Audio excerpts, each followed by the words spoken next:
Salut! Avant de commencer la vidéo, n'hésite pas à t'abonner si tu le souhaites et à activer la cloche.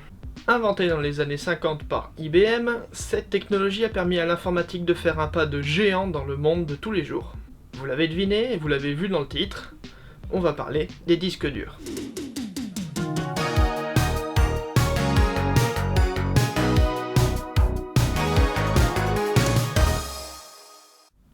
Bon, avant de commencer, j'ai eu quelques retours sur les dernières vidéos. Et du coup, j'ai retravaillé tout mon script pour que je puisse simplifier les explications, car c'était le reproche qu'on m'avait fait, c'est que les vidéos étaient très chargées. Donc, j'espère que cette fois-ci, ce sera plus simple. Et de toute façon, le plus complexe est derrière nous. Pour commencer, le disque dur sert à stocker de manière durable les données de votre ordinateur. C'est-à-dire que contrairement à la RAM, le disque dur, quand on éteint l'ordinateur, garde les données. D'ailleurs, son fonctionnement est assez simple puisque c'est sur le même principe qu'un vinyle. Ou presque. Presque dans le sens où le disque tourne à 7200 tours minute, et que si jamais la tête venait à toucher le disque, vous risqueriez de perdre votre soi-disant dossier devoir de 75 Go. C'est pour cela que les disques sont scellés hermétiquement, mais pas sous vide, puisque l'air provoqué par la rotation empêche la tête de toucher le disque. Car oui, en effet, le disque est très fragile puisque celui-ci est recouvert d'une fine couche d'un produit magnétique qui se lève et se recouche à la demande de la tête d'écriture. Justement, la tête de lecture, c'est ce petit truc-là qui est monté sur un pivot. C'est lui qui interprète les données sur le disque et qui les écrit. Il est activé par un champ électromagnétique pris en sandwich entre deux aimants au néodyme. Car c'est pas avec le petit aimant de la Sarthe qui est sur le frigo de ta grand-mère que tu vas pouvoir faire grand chose. Cette tête envoie ensuite les données à la carte contrôleur qui lui envoie à l'ordinateur par l'interface SATA ou IDE pour les vieux de la vieille. Mais bien sûr, de nos jours, nous avons d'autres moyens de stocker nos données. Le SSD. Les disques durs sont d'ailleurs présentés sous 3 formats différents, le 3,5 pouces, 2,5 pouces et le M.2.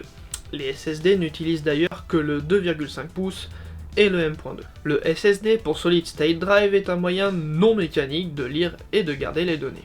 Car celles-ci sont directement stockées dans des puces, ce qui fait que les données sont théoriquement disponibles instantanément. Contrairement au disque dur où les données sont rangées n'importe comment et où il faut attendre que la tête de lecture trouve chaque bout de données pour que celui-ci soit disponible dans son intégralité. J'ai oublié de faire la scène, donc c'est pour ça qu'à l'époque, pour améliorer les performances d'un disque dur, on faisait une défragmentation. Basiquement, ça a l'air compliqué, mais en fait, c'est juste que tu lui demandes de ranger sa chambre. Et vu que c'est un gros flemmard avec un trouble de l'attention, il va mettre un temps faramineux.